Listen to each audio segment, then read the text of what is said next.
Hello, this is Scintilla here to audition for the part of Doc Scratch.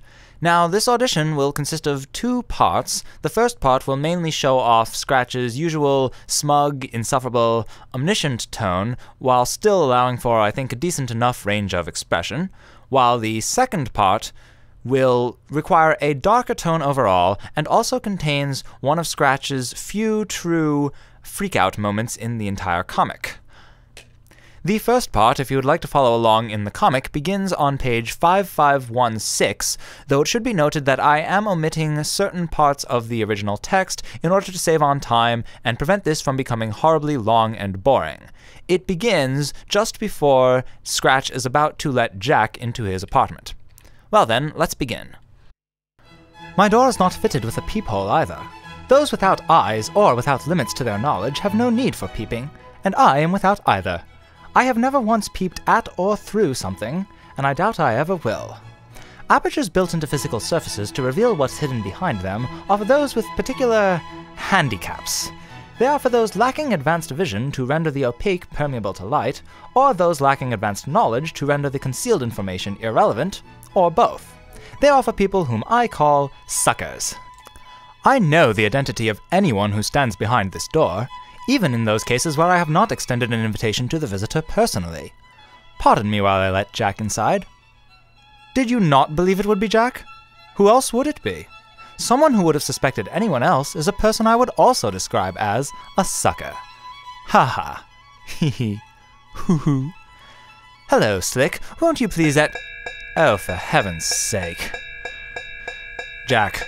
Stop it. Jack. Slick? Which would you prefer I call you?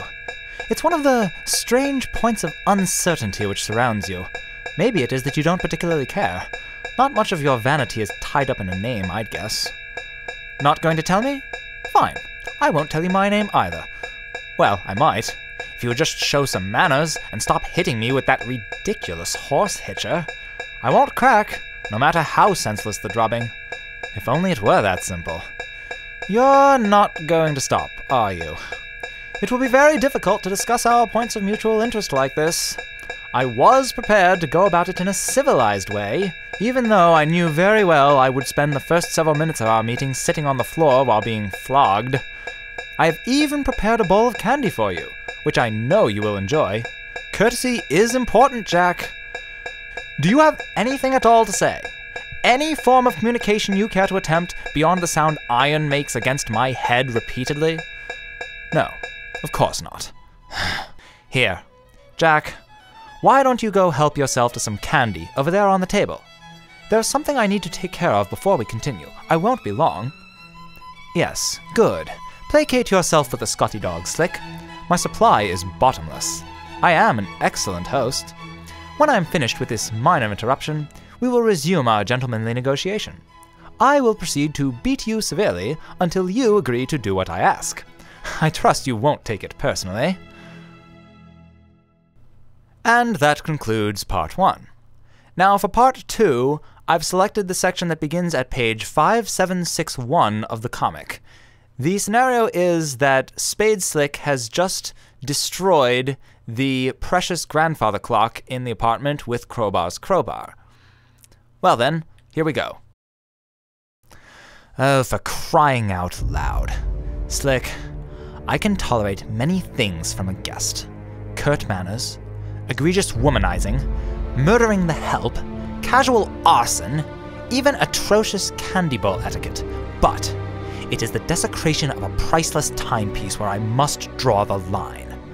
I'm afraid I must now insist that you take your beating quite personally.